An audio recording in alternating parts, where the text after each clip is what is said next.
오늘 함께 나누실 말씀은 신명기 5장 1절에서 10절까지의 말씀입니다. 신명기 5장 1절에서 10절. 우리 다 같이 1절부터 함께 압독하시겠습니다.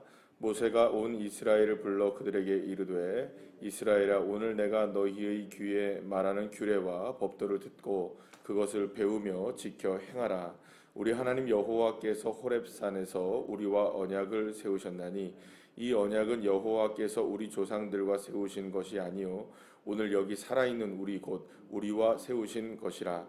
여호와께서 산 위 불 가운데에서 너희와 대면하여 말씀하시매 그때에 너희가 불을 두려워하여 산에 오르지 못하므로 내가 여호와와 너희 중간에 서서 여호와의 말씀을 너희에게 전하였노라. 여호와께서 이르시되 나는 너를 애굽 땅 종되었던 집에서 인도하여 낸 내 하나님 여호와라. 나 외에는 다른 신들을 내게 두지 말지니라. 너는 자기를 위하여 새긴 우상을 만들지 말고 위로 하늘에 있는 것이나 아래로 땅에 있는 것이나 땅 및 물속에 있는 것에 어떤 형상도 만들지 말며 그것들에게 절하지 말며 그것들을 섬기지 말라.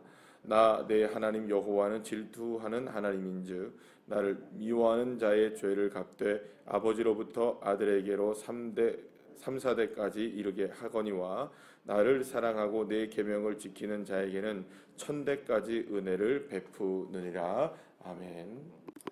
할렐루야.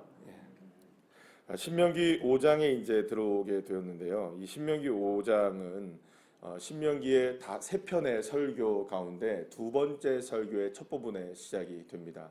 그러니까 1장부터 4장까지는 첫 번째 설교로 전체적으로 이스라엘 백성들을 어떻게 하나님께서 인도해 내셨는가에 대한 부분에 초점을 맞춰서 그 모세가 설교를 한 것이라고 본다면은 이 5장부터 나오는 이 설교는 본격적으로 하나님께서 이스라엘 백성들에게 요구하시는 것이 무엇인지에 대한 부분을 분명하게 말씀하고 있는 것을 보게 됩니다. 그래서 이제 처음으로 나오는 게 바로 무엇이 나오게 되냐면 십계명을 다시 한번 이제 선포를 하게 되는 재선포라고 말할 수 있죠. 이제 재해석이 아니라 재선포라고 말할 수가 있습니다. 그래서 사실은 이제 출애굽기의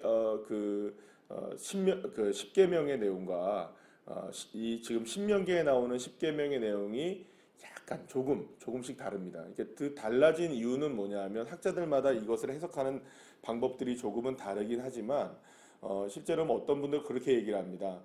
두 돌판이 이미 이제 법궤 안에 들어가 있는 상황이었기 때문에 모세가 40년이 지나서 아마 가물가물해서 조금 이렇게 좀 달라졌을 것이다 이렇게 얘기하는 분들도 있습니다만 그거보다는 40년 동안 이미 이제 그 주어진 율법대로 한번 살아봤잖아요, 그죠?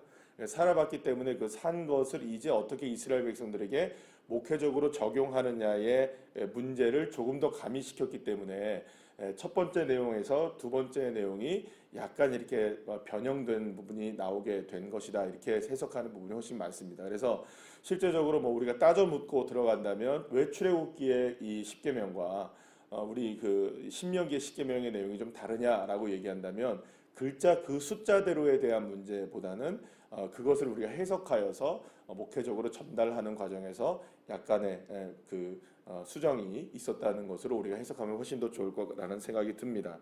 어쨌든 거의 변형된 형태가 아닌 거의 똑같은 형태로서의 십계명이 다시 한번 이렇게 주어지게 된 이유는 이스라엘 백성들이 오늘 본문에서도 분명히 말씀하시죠. 이것이 과거의 조상들에게 주어진 것이 아니라 지금 오늘 살아가고 있는 이스라엘 백성들에게 주어진 것이다. 여러분 한번 생각해 보세요. 40년 전에 주어졌기 때문에 이미 과거에 주어진 것이잖아요. 그런데 이 과거에 주어진 것이 왜 오늘날에 이루어지느냐?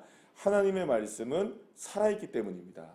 그러니까 하나님은 죽으신 하나님이 아니라 오늘도 살아계신 하나님이시고 또 특별히 오늘 살아계신 하나님은 미래에도 여전히 우리와 함께 계실 하나님이시기 때문에 사실은 과거에 말씀하신 것이 오늘의 역사가 되는 것이고 오늘의 역사가 언제가 되는 겁니까?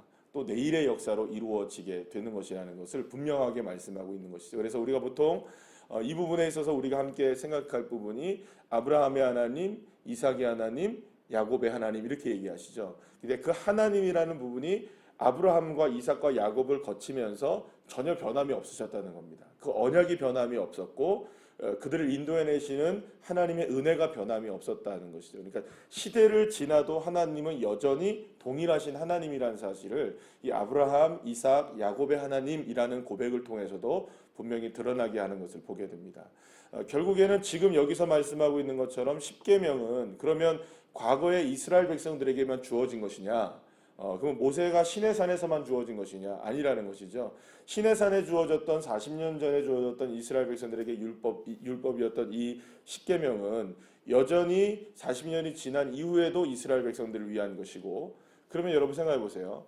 그러면 지금 이제 신약 시대가 된 지금 말입니다. 신약 시대가 된 지금 예수님께서 율법을 완성하셨다고 말씀하시는 지금 그러면 십계명은 필요 없느냐? 그렇지 않다는 거예요. 많은 분들이 이 부분에 있어서 이제 오해를 하는 부분들이 굉장히 많아요. 그러니까 예수님이 분명히 내가 율법을 완성했다 했기 때문에 마치 율법을 폐기한 것처럼 느껴지는 경우가 많아요. 그러니까 율법을 예수님이 폐기하신 것이 아니라 여러분 분명하게 성경은 말하죠. 율법을 어떻게 했다고요? 완성하셨다고 얘기를 해요. 율법을 폐기했다고 한다면 율법을 다 이제 없애버리는 겁니다. 그러나 예수님이 율법을 완성하셨다는 것은 율법의 모든 것들의 완성자가 예수님이 되신 거기 때문에 그 모든 것들의 기준은 뭐라는 겁니까? 율법입니다. 그러니까 십계명이 기준입니다. 그러니까 십계명을 지금 시대에 지켜야 되느냐 말아야 되느냐. 그래서 한간에는 이런 얘기를 해요. 뭐 어떤 부분에 있어서는 어떤 분들은 신학자들 중에서 그런 얘기를 하는 분들도 계시고요. 그래서 그것 때문에 또 성도들이 혼돈스러워하는 경우들이 있습니다. 이게 사실은 이제 요즘에 유튜브 같은 경우가 이게 굉장히 많이 이렇게 보급되다 보니까 이게 듣기를 원하는 거를 듣게 되는 경우들이 있어요. 그러니까 예를 들어서 여러분 생각해 보세요. 이런 얘기 많이 들어보셨을 거예요. 여러분 율법을 완성했기 때문에 하나님이 예수님께서 율법을 완성했기 때문에 11조 같은 건 할 필요가 없다 이렇게 얘기를 해요. 그럼 맞는 말일까요? 틀린 말일까요? 왜냐 율법이 완성됐는데 더 이상 그리고 신약 시대에서는 더 이상 십계명에 대한 부분도 별로 나오지도 않고 또 신약 시대에는 11조에 대한 부분도 나오지도 않기 때문에 율법을 완성하셨기 때문에 이제 더 이상 11조도 필요 없고 이 십계명도 이제 완성되니까 별로 그렇게 의미가 없다. 다 예수님이 완성하신 것이다. 그래서 신약 시대에는 11조의 개념들도 나오지 않는다. 여러분 이거 진짜 오해입니다. 그러니까 그게 왜냐하면 율법 같은 경우에 율법이 주어지기 이전에도 성경에는 11조가 나올까요? 안 나올까요? 나옵니다. 나와요. 아브라함이 전쟁에 나가가지고 전쟁에서 이긴 다음에 살렘 왕 멜기세덱에게 11조를 자기가 자진하여 바칩니다. 그거는 율법이 주어지기 한참 전이거든요. 할례도 받기 전이에요. 그거는. 그러니까 이게 무슨 말이냐면 11조라는 개념은 율법적인 개념이 아니라 그 모든 것들은 하나님께서 제정하신 모든 것들의 이 세상을 통치하시는 법칙 중에 하나라는 것입니다. 그 법칙 중에 하나가 뭐냐면 그것이 명문화되어진 게 뭡니까? 명문화되어진 게 11조예요. 십계명이에요. 그 십계명이 명문화되어졌기 때문에 이제는 폐해지느냐? 그럴 수 없다는 거죠. 그게 기본이 되어서 완성된 개념이 지금의 여전히 우리에게도 주어지는 율법적인 개념이 아니라 그것을 완성하신 개념으로서의 주님을 우리가 받아들이고 있는 겁니다.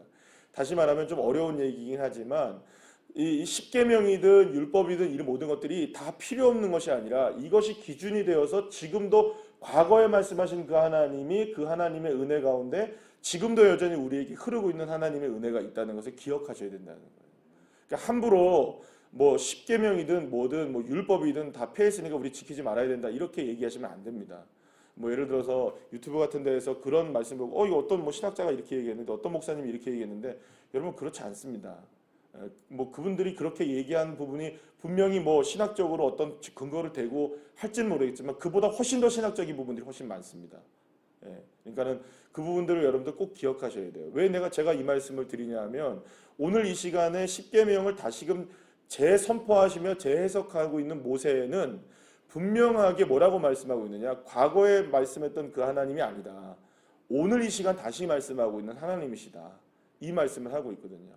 특별히 여기서 이제 말씀하고 있는 이 십계명 중에 오늘 이제 두 계명이 나오잖아요. 1계명하고 2계명이 이제 오늘 7절부터 이제 8절까지 이렇게 해서 계속해서 두 계명이 나오게 되는데 이 계명들이 이렇게 보게 되면 어떤 의미로서 이렇게 나와지게 되는 거냐면 십계명이 주어진 이유가 여기에 있습니다. 여러분, 십계명은 이스라엘 백성들에게 주어졌죠. 그동안 하나님은 어떤 방식으로 이스라엘 백성들에게 말씀하셨습니까? 그러니까 십계명이 주어지기 전까지는 아브라함을 하나님이 만나시고 이삭을 만나시고 또 야곱을 만나시고 모세를 만나시고 개인적으로 만나셔서 개인적으로 이야기를 하셨어요. 그러니까 개인적으로 이야기하셨다는 것은 누구의 하나님이랍니까? 진짜 개인의 하나님이 되잖아요. 그래서 아브라함, 이삭, 야곱의 하나님이셨잖아요. 그러니까 이스라엘 백성들도 자기가 그러니까 애굽 땅에 살 때 어떤 마음이었겠습니까? 물론 우리의 조상들이 누구를 믿었습니까? 하나님을 믿었지만 그 하나님 400년 동안 우리에게 나타나지 않으시고, 그러니까 그 하나님이 우리와 관계가 있습니까? 없습니까? 그러니까 우리의 조상들과 관계는 있을지 몰라도 나와는 관계가 없는 하나님이 되어버린 거예요. 그러니까 이스라엘 백성들에게는 혼돈이 오는 거예요. 그 하나님 도대체 누군데? 그 하나님이 어떤 하나님인데? 아니, 아브라함은 만났다는 건 내가 들었어요. 우리의 조상이 이삭과 야곱이 만났다는 건 들었습니다. 뭐 요셉도 그렇게 하나님을 의지했다는 건 들었어요. 그런데 우리는 하나님 없어요. 하나님을 본 적도 없고 만난 적도 없고 하나님에 대해서 이야기만 들었을 뿐입니다. 그 하나님이 나랑 무슨 관계예요? 라고 말할 수밖에 없었던 이스라엘의 200만 명의 이스라엘 백성들. 그 백성들에게 하나님이 모든 사람들을 산 밑에 모이게 하고 불 가운데 하나님의 음성을 들려주셔버린 거예요. 그래서 모든 사람들이 다 누구를 들은 겁니까? 40년 전에 이스라엘 백성들이 시내산에서 말이에요. 호렙산에서. 하나님의 음성을 다 들은 거예요. 그러자 이 사람들이 어떤 마음을 갖습니까? 하나님이 정말 살아계시는 거예요. 두려움에 빠져요. 하나님이 진짜 계시는구나 하고 민족적으로 하나님을 모두가 다 하나님의 음성을 경험하게 됩니다. 지금 여기에 이제 그 말이 나오게 되는 거예요.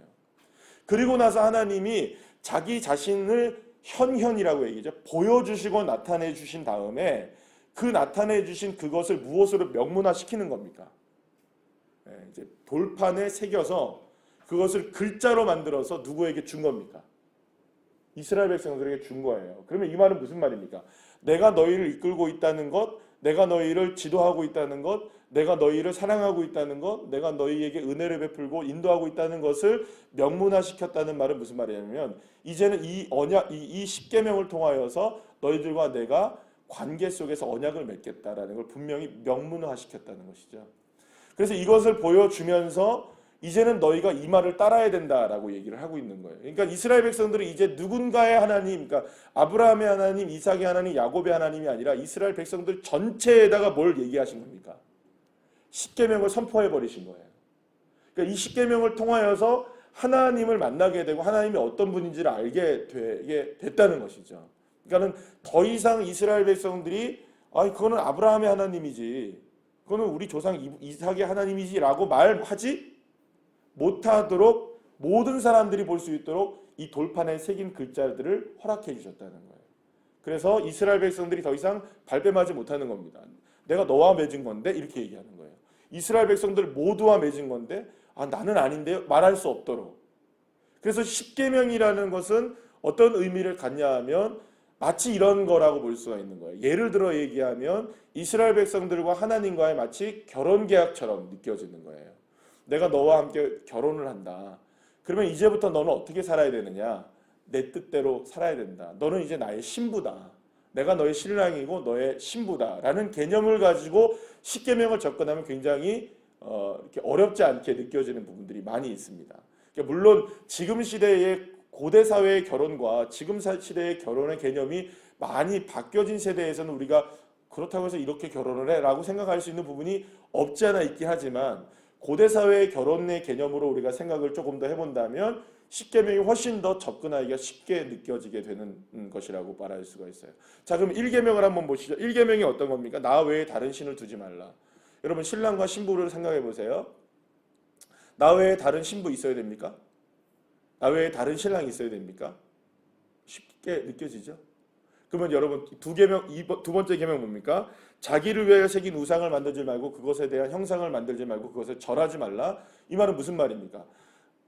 신랑과 신부의 관계를 우리가 생각해 본다면 신랑과 신부의 관계를 생각한다면 내 마음대로 재단하지 말라는 거예요. 신랑과 신부를 있는 그대로를 받아들여야지 그분을 내가 이렇게 뭐랄까요? 재단하려고 하고 내가 마음대로 조절하려고 하고 내가 마음대로 조각하려고 하고 내 마음대로 뭔가 이렇게 지배하려고 하면 될까요? 안 될까요? 그 계약 관계가 깨져버리는 거죠. 그러니까 실제적으로 그렇게 접근해 나가면 십계명이 다가오는 게 그렇게 어렵지 않은 느낌으로 다가올 수 있다는 거예요. 그래서 지금 오늘 본문에서 보면 이 두 가지의 계명을 통해서 하나님께서 요구하시는 건 뭐냐면 이제 너와 나와의 관계가 계약과 언약의 관계이고 이 언약의 관계를 온전하게 이루어내기 위해서는 오직 너는 누구만 바라보라는 겁니까? 야, 하나님만 바라보며 살아라. 이제 너는 나와 이제 결혼한 것이다. 그래서 내가 질투하는 하나님이다. 이렇게 얘기를 하시는 거예요. 그러니까 여러분들 하나님께서 왜 이런 얘기들을 하시느냐? 십계명을 통해서 말씀하시느냐? 한 사람의 하나님이 아니라 이스라엘 전체 하나님이시고 또 이스라엘 전체 하나님이시기도 하면서 내 하나님이 되신다는 거. 자, 그래서 여기서 오늘 본문의 말씀에 보면 여러분 10절 말씀에 보면 9절 말씀 마지막과 10절 말씀에 보시면 이 하나님의 말씀과 계명을 잘 지키는 사람은 3, 4대 복을 받는데요. 그죠? 근데 그 3, 4대 저주를 받는데 안 지키는 사람은 그리고 복을 지키는 이것을 잘 지키는 사람은 얼만큼 복을 받는답니까? 1000대의 복을 받는데요. 그러니까 잘 못 지키면 3, 4대가 저주를 받고 잘 지키면 1000대를 복을 받는데요. 사실은 이 그 3, 4대가 저주를 받는다 이 말 때문에 생겨난 말이 뭐냐면 한참 동안 유행을 했었죠. 가게에 흐르는 저주를 끊어라. 여러분 이게 얼마나 이 구절을 통해서 그 이야기들이 나왔거든요. 근데 사실은 이 말씀을 우리가 본다면 이거를 문자 그대로 해석하면 많이 어려움이 있습니다. 그래서 이 말은 무슨 말이냐면 하나님의 말씀을 반드시 지켜야 된다는 것을 강조하기 위해서 말씀한 거지. 이게 문자적으로 안 지키면 3, 4대는 저주를 받고 잘 지키면 1000대를 복을 받는다 이 이야기를 하려는 게 아니라 잘 지키지 않으면 너희들이 어려움을 당하는 거고 잘 지키면 너희들이 복을 받는 거다. 이 의미를 좀 강조해서 얘기하는 말하자면 과장법 같은 이야기라고 볼 수가 있어요. 여러분 한번 생각해 보세요. 자, 한번 우리가 이 말씀이 얼마나 논리적으로 맞지 않는 말씀인지 한번 생각해 봅시다. 일대가 있어요. 일대가 있는데 일대가 하나님의 말씀을 잘 지켰어요. 그럼 몇 대를 복을 받습니까? 몇 대를 복을 받아요? 1000대를 복을 받죠? 앞으로 1000대는 계속 복을 받아요. 그죠? 1대가 잘 지키면 자 그러면 1대가 잘 지켰는데 2대째 가서 어떤 일이 벌어지냐면 1대 때문에 복을 받았어요. 2대가. 근데 2대는 완전히 하나님의 말씀을 어겼어요. 그러면 이 2대 때문에 저주를 받게 되잖아요. 누구는? 다음의 세대 3대는. 맞잖아요. 이해가 되십니까? 네, 새벽이라 좀 어렵죠. 이거를 잘 보세요. 1대가 잘해서 2대가 복을 받았어요. 근데 2대는 잘못해갖고 3대는 저주를 받았어요. 그러면 3대에 대한 문제를 생각해 보세요. 1대가 잘했기 때문에 3대는 축복을 받아야 될까요? 2대가 잘못했기 때문에 3대는 저주를 받아야 될까요? 분명히 1대는 잘했으니까 1000대까지 복을 받잖아요. 그럼 3대의 문제를 한번 생각해 보시라는 거예요. 3대는 저주를 받아야 될까요? 복을 받아야 될까요? 1대 때문에 복을 받아야 될까요? 2대 때문에 저주를 받아야 될까요? 헷갈리시죠? 논리적으로 안 맞다는 거예요. 그러니까 이거를 문자적으로 해석하시면 안 된다는 거예요. 제 말씀을 지금 드리는 게. 그러니까 이 말은 무슨 말이냐? 하나님 말씀 잘 지켜라 이 말입니다. 그냥 하나님 말씀 잘 지키면 복을 우리가 받고 우리 후세에도 받을 수 있지만 그러니까 결국엔 누가 중요하다는 걸까요? 지금은. 이 말은. 내가 잘 지켜내는 게 중요하다는 거예요. 내 후손을 위해서라도 너는 이 말씀을 어떻게 하라? 온전하게 잘 지킬 수 있는 사람이 되라. 이 이야기하는 거지. 내가 안 된 것이 3, 4대 전에 이 저주 때문에 그런가? 이거 밝혀내서 우리 아버지가 무슨 죄 지었지? 우리 아버지가 무슨 죄 지었지? 우리 할아버지가 무슨 죄 지었지? 이거 밝혀내면서 과거에 흐르는 저주를 끊으라고 말하는 게 아니라는 거예요. 이게. 이해가 되십니까? 그러니까 여러분, 사랑하는 여러분, 여러분들의 흐르는 과거의 저주는 이미 예수 그리스도의 보혈로 끊어준 줄 믿으시길 바랍니다. 과거의 거 자꾸 이렇게 얽매이거나 내가 과거에 뭐 때문에 이것 때문에 힘들다 이렇게 얘기하시면 안 돼요. 그래서 왜 이미 주님이 끊으셨는데 그거에 얽매이고 계십니까? 안 되는 거예요. 그래서 가게에 흐르는 저주라는 그 말은요 사람이 만들어낸 말밖에 안 되는 거예요. 이것 갖고 혼돈하지 마시란 말이죠. 이 문제는 뭐냐? 그래서 오늘도 여기 말씀하시는 게 뭐냐? 이 언약이라는 것이 과거의 시내산에서만 주어진 것이 아니라 오늘 주어진 것이라고 이야기하고 있는 거예요. 오늘의 하나님, 나의 하나님, 지금의 하나님이 그래서 중요하다는 겁니다. 그러니까 우리의 과거의 조상들이 수많은 죄를 졌더라도 그 죄에 대해서 우리가 회개하는 건 필요해요. 왜냐하면 우리가 조상들이 지었던 죄까지도 우리가 주님, 우리의 조상들이 예수를 몰랐습니다. 우리의 조상들이 예수님을 거부했었습니다. 그러나 하나님 감사합니다. 내가 그래도 예수를 어떻게 된 거예요? 믿었던 거예요. 할렐루야. 우리 생각해보면 우리나라가 복을 받을 수 있는 나라입니까? 여기에 대해서 우리가 생각해보면 아니죠. 3, 4대 만에 우리 복을 받았습니까? 안 받았습니까? 예수 안 믿는 우리나라가 구한말 시대에 예수님 만나서 이 나라가 복을 받았잖아요. 3, 4대 만에 복을 받았습니까? 안 받았습니까? 우리 사실은 저주를 받았던 수없이 많은 세대 가운데 예수를 안 믿고 예수를 저주하고 예수를 안 믿고 했으니 얼마나 저주를 끝까지 받아야 돼요, 우리가. 근데 이 나라 이 민족이 주님께 복을 받았잖아요. 그거 하나만 보더라도 이 말씀이 단지 문자적이 아니라는 걸 기억하시겠죠. 그래서 오늘이 중요합니다. 오늘 하나님을 온전히 섬기고 오늘 하나님과의 관계 속에서 주님을 만나는 귀한 자녀들 되시길 간절히 축원합니다. 그래서 하루를 살아가실 때 능력 있게 살아가시고 특별히 이제 오늘 저녁부터 시작되는 기도회를 통해서 우리가 응답의 역사를 누리게 될 줄 믿습니다. 더불어서 내일 새벽부터 우리가 금요일까지는 새벽 예배를 드리지 못합니다. 그래서 여러분들 기억하시고 함께 저녁 예배 함께 동참해 주셔서 함께 은혜를 누리시게 되시기를 간절히 축원합니다. 기도하시겠습니다.